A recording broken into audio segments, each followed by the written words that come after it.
That's all. That's exciting.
All right, I've had a bit of a battery terminal issue on this tractor since I first bought it. They're both really sloppy, and therefore the connection's not good enough to keep that battery charged.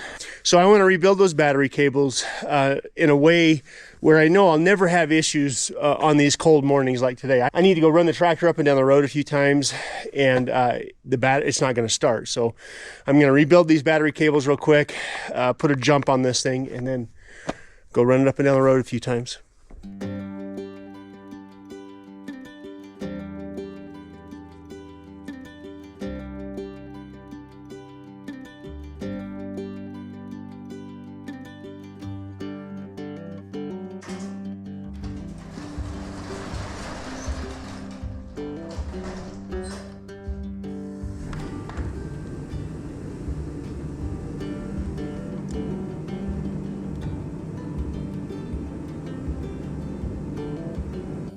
Over the years, I have found that making my own 2-aught battery cables for most of my equipment is the way I prefer to do things when it comes to battery cables.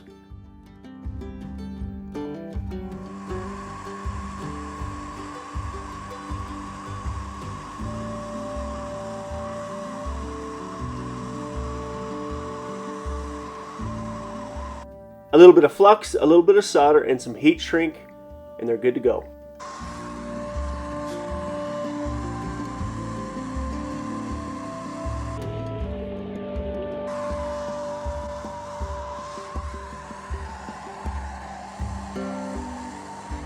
I made the mistake of pushing the cable into the lug a little bit too fast, as the copper inside the cables is still quite cold, as it's only about 18 degrees outside right now.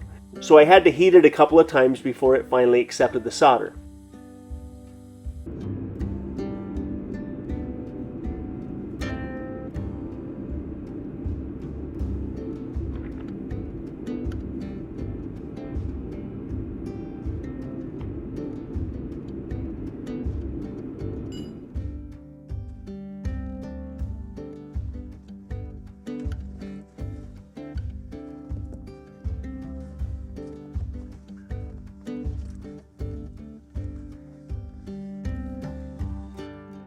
After getting the new battery cable soldered up, the heat shrink did not quite fit over the 2-aught cable, so I had to use some electrical tape in the meantime until I can get the right sized heat shrink.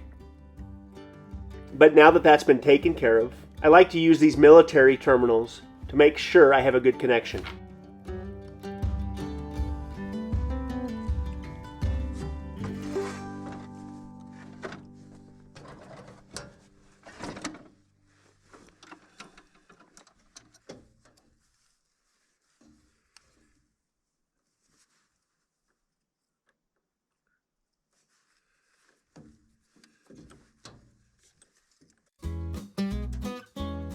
These are the military terminal connectors that I like so much.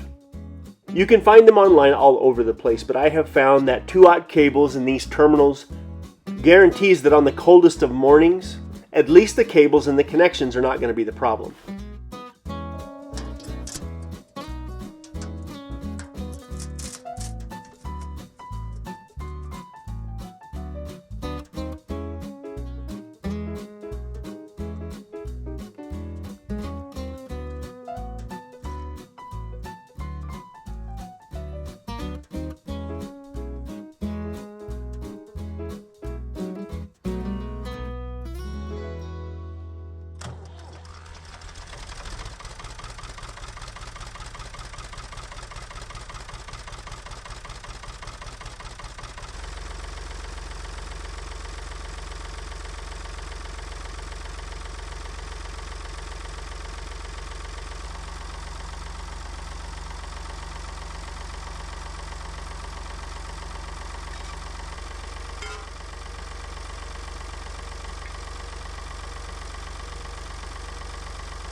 Dad's truck?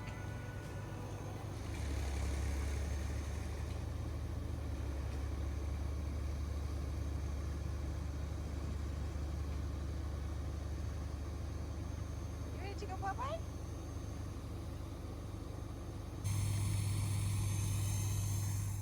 A little while back, I put out a request for old, unique, antique tools that could be hung on the wall in my shop. Tools that have a connection to you. Many of you guys responded to me. I got a lot of emails and the tools are starting to show up.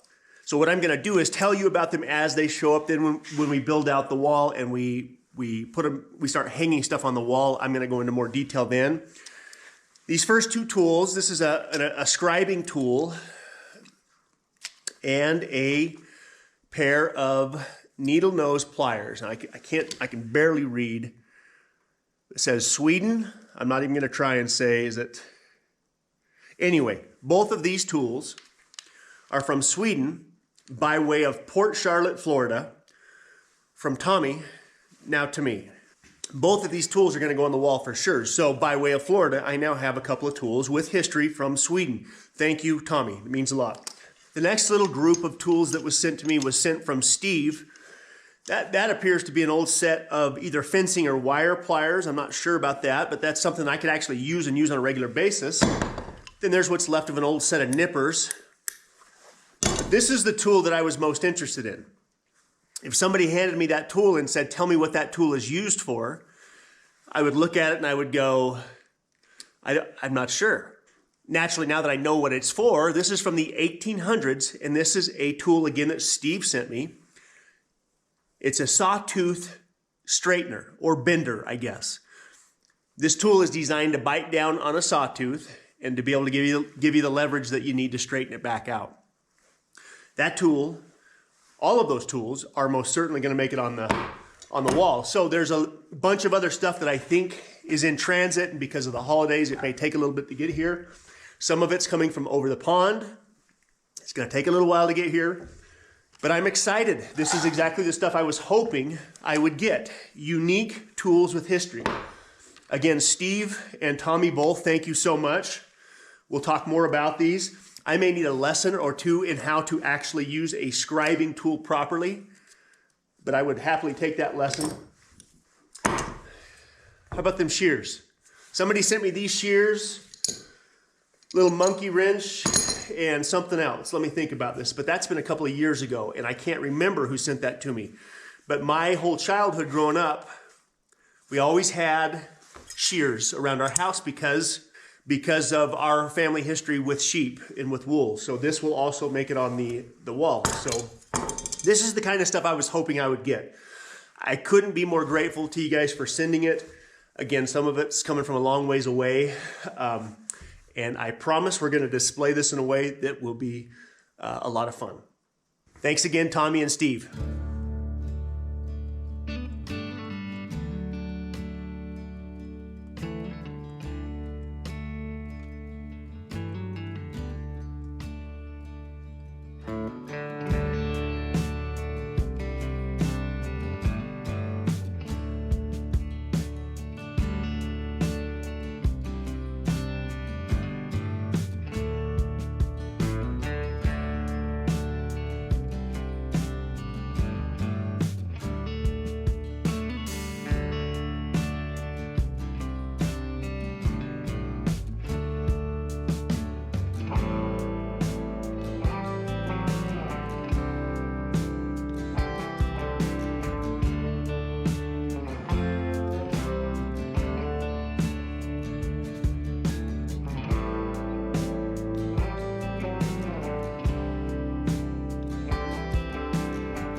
Over the long holiday weekend, I spent a lot of time working on the truck, but I didn't even turn the camera on. I was just trying to get the little stuff buttoned up so we could get the truck fired up and used. I've taken care of everything but basically two things, and I think by this afternoon I'll be able to fire it up. I need to replumb the brake system because I have a Hydro Boost from a different year truck, and I got to figure out if I can make it work or not. So this truck, again, is a 2001, but the engine is from a 1994. Now, when it comes to what they call the second-gen Dodge trucks, from 94 to 98, they had the 12-valve in, and from 98, half year 98 to 2003, they made the 24-valve in that same body style. So this truck was designed for a 24-valve engine. Those engines, all of the electrical runs through the PCM. The way the wiring works on those trucks, I had two options to make this engine work. I could either just use the 2001 engine harness. I would have to change out a couple of fittings to make the engine temperature and the oil pressure sensor work, but I was willing to do that. In a perfect world, the absolute best case scenario would be to find what's called a 98.5 harness, which is the half-year harness for the 12-valve engine that will still work with the 24-valve electronics. So there's a guy here somewhat locally that buys and sells. I think he's actually a car dealer, and he strips down old diesels, specifically a lot of Dodges, a lot of whatever he can get, and he's always just got a really good selection of parts. And so over the years, I've bought stuff from him a number of times, and he doesn't know me from anybody, but I shot him a text, and I asked him what harnesses he would have available, and he told me that normally he sells the harness. And by the way, this is where I got the truck. I bought this truck from him. So I asked about the harness, the engine harness that would have been with the original engine that was in this truck, which had been removed. And he said he sold the harness with the engine, but that he thought he had another harness. So the long story short is I went out to his shop yesterday and he had a 98.5 harness. And he pulled it out and he set it aside, and he knew that I knew how expensive that harness could be. Those specific harnesses have sold for over $1,000 on eBay, just for the harness that makes this engine work with the newer trucks. So I asked him how much he wanted for the harness, and he gave me the harness. I gave him a few $100s because that was the least I could do, but he just gave it to me. And he said, if it works for you, come back and buy more stuff from him. So anyway, still a lot of good people out there in the world, in spite of what everybody else wants to tell you. And it always feels good when that stuff works out. So now I have this very difficult harness to find. So now really all that I have left to do is almost plug and play with this new harness, but there are a couple of changes I have to make to it. But if all goes well, by the end of the day, this truck will be running, no matter what. That's my goal. It may not have brakes, but it'll be running. So I'm going to turn the heater on in here and get as warm as I can and see if we can't get this thing finished up.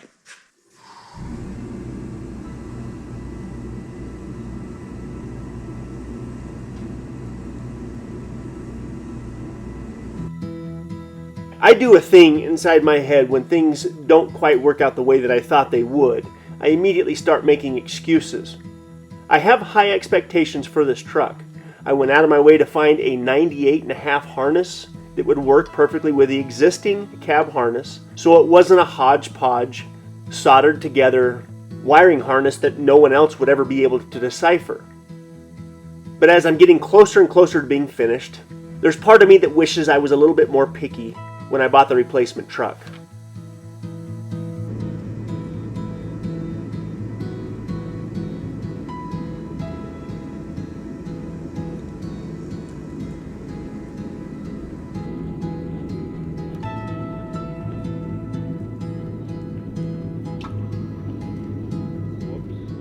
This truck that I bought to replace my son's wrecked truck was parted out. So there's things that are missing that I've just had to go back and replace, that if I'd been a little bit more picky and maybe looked a little bit harder in the beginning, I could have found a more complete truck.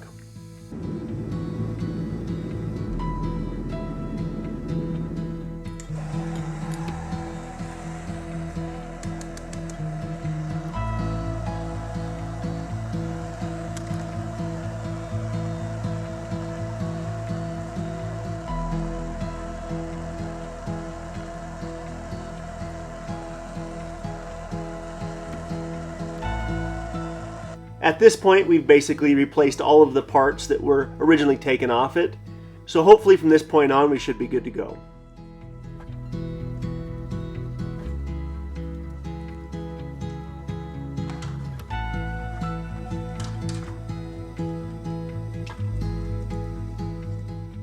It's not that the truck has to be perfect, because the truck is going to get used as a work truck and probably get banged up a little bit. But I'm going to have to make this truck work, because at the moment, it's needed pretty bad. So the next major focus is going to be all around that snowplow, getting that snowplow mounted so it can go to work. But at some point, I've got to put some weight over those rear axles. And the way I'm going to do that is with a custom built flatbed and a transfer tank that I can use to fuel anything that might need diesel around the place.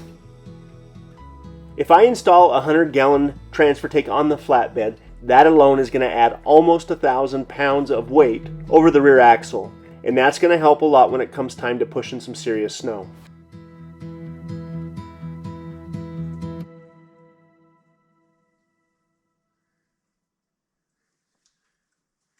I'm so close. I'm this close to being able to start it. Actually, I could start it right now if I wanted to, but the brake lines aren't tied in, and I don't want to start the engine just yet. So I'm going to sleep on this. I'm going to get out here in the morning, but on this upcoming video, the very next video, I promise you this truck will be running. I'll be starting on the flatbed on the back of the truck. I hope to have the snowplow figured out. I think Cody's going to come back up and help me wire that up, possibly tomorrow evening. So I'm going to get out here in the morning and get it finished up.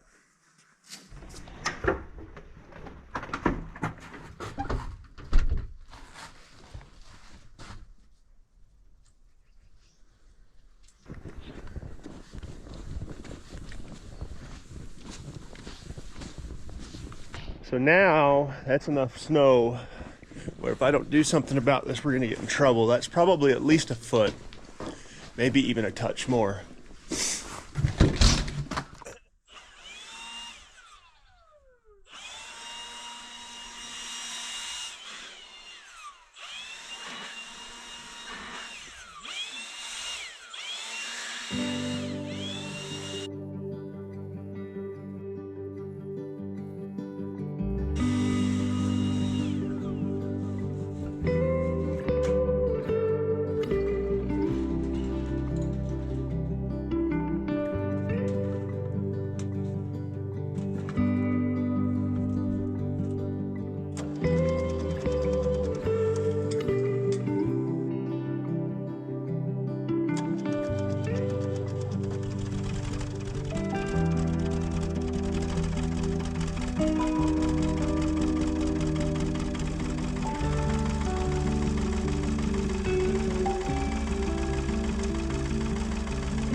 We woke up to about a foot of fresh powder this morning, and my only option at the moment for plowing is the old Ford tractor. But I don't have a set of tire chains for the Ford tractor, and I don't know that I want to spend the money on those tire chains if the plow truck is going to be ready to use. So in the meantime, I get to do it old school and move a little bit of snow around with the old tractor.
This corner right here has gotten every one of us that plow the road. Every one of us have literally gotten every piece of equipment that we have, other than the excavator, I guess, nearly down this little hill right here.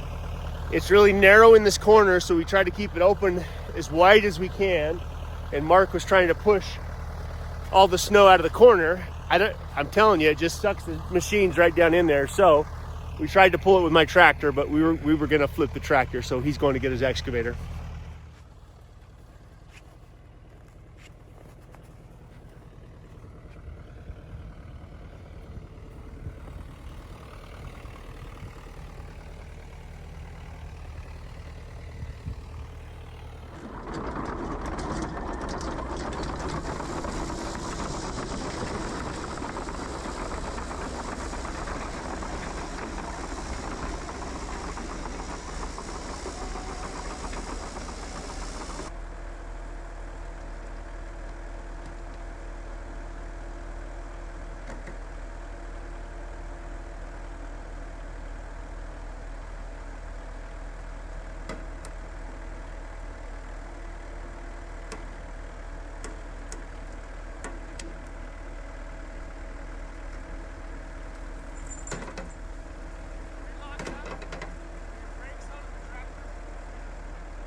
As much as I love this old Ford tractor, I would trade this thing in a hot minute for a skid steer and a snowblower at the moment.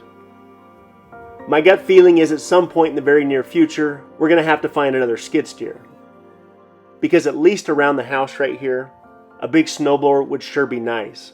And the one thing I do love about skid steers is they might have more attachments than any other piece of equipment out there. And this is a plus for me.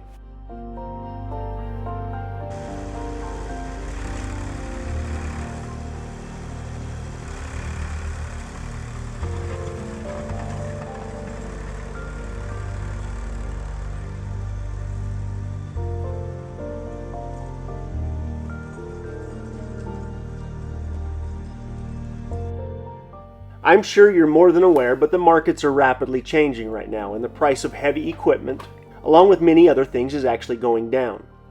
So over winter, I'll keep my eyes open and see if I can't find me a wheeled skid steer that I could put some steel tracks on, and maybe find a snowblower that would help me move this snow a little faster than the old Ford tractor does.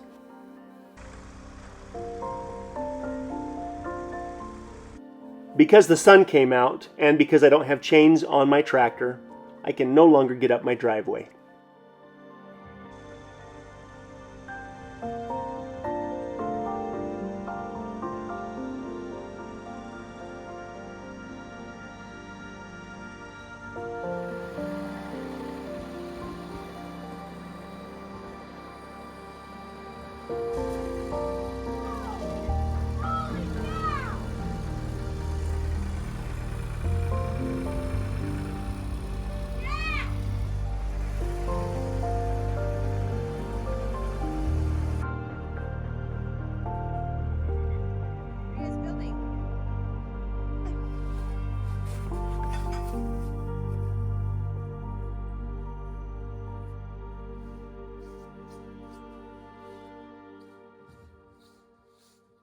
Over Thanksgiving, I spent a few days trying to get a lot of the little things finished on the truck. I really didn't even film much. But now we're down to where we basically just need a harness and bleed the air out of the brake system, get the brakes put back together, and then we can fire it up. Of course, I call my buddy Cody to come bail me out. When it gets down to the electrical stuff, he's really good. He's really good at everything he does, but he's really good at electrical. So hopefully we get the next day or so, we get this thing where it's ready to be fired up. Maybe even get the plow on it too. It's all just talk right now. You've already got your work. No, it's coming in. My buddy Cody is not only one of the best generator technicians on the planet, but he also happens to be a really good diesel guy as well. He was the guy I called to help me figure out some of the fine details with the electrical stuff. After finding the 98.5 wiring harness, I wanted to try and make sure that everything was tied in the way that it was supposed to be. At this exact moment, some of the sensors are not tied in, but as far as the starting system was concerned, I wanted to make sure it was plumbed in properly and that when I turned the key, the truck started, and when I turned the key off, the truck turned off. And getting Cody to come over and help me figure some of this stuff out was definitely the right call, because he has all the fancy tools that a guy like him should have. So when it comes to diagnostics and troubleshooting and just being a good friend, Cody's my guy. Over the Thanksgiving weekend, I tried to spend as much time as I could doing little stuff. So when I had him up here helping me, I knew he was working on the important stuff. So all the fuel system's ready to go. The clutch, the transmission, the transfer case is ready to go, although we discovered that there's been some damage to the transfer case, and now I have a leak coming out the bottom of the transfer case. So I'm going to have to fix that at some point. But we're getting down to where we've just got some wiring to take care of, and then the truck should start.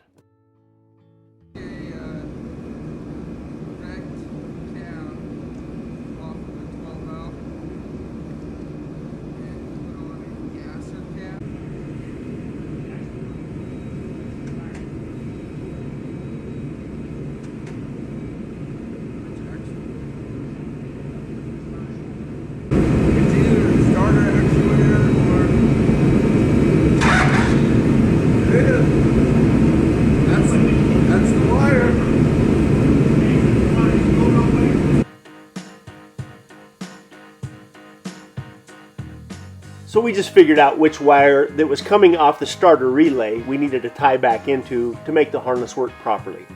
And if I did my job right with the fuel system, the truck should fire off. At this exact moment, the snow is piling up outside, so I need the heater to work, and I need the lights to work, and I need the snowplow to work. As far as I'm concerned, everything else is a luxury. So now that the hard stuff is figured out, it should get a little bit more fun, meaning the flatbed. Then I'm going to put another 10,000 pound winch on the front of this truck, and I'm more than likely going to have to add about a 2-inch lift because the weight of that snowplow is going to be too much for those springs.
off. That's exciting. All right, so a fuel solenoid is no big. I mean, was it because the battery was low? Would that have? So Cody helped me go through the harness and actually figure out what wires went to the starter. Cody traced everything back till we found the right wires. We discovered that the clutch pedal, the neutral safety on the clutch pedal, had been removed, so we just tied that together, fired right up. So exciting. So all that we have left on the truck before we could take it out and drive it, other than brake lights and a flatbed and all that stuff, is we need to bleed the brakes, and it's notorious. These trucks are a notorious pain, and Cody said that he can use his scanner to do this. shout out to Snap-on. Shout out to Snap-on. Yeah, Cody bought that scanner right there, not me. A lot of money. So he's bleeding it up through the ABS controls, right? ABS module. And then all we have to do is just go to the individual tires. Correct. Okay. And that, what he was saying, what Cody was saying, was most guys don't do that. These things can be a little bit of a pain on these old trucks. And this is how you get, this is the right way to get by that. Correct. So the truck is off right there. Can you just hold the brakes for 10 seconds? Do you feel anything in the brakes? Oh yeah. There you go. Really? How crazy. And then you release for 10 seconds. Here comes the air.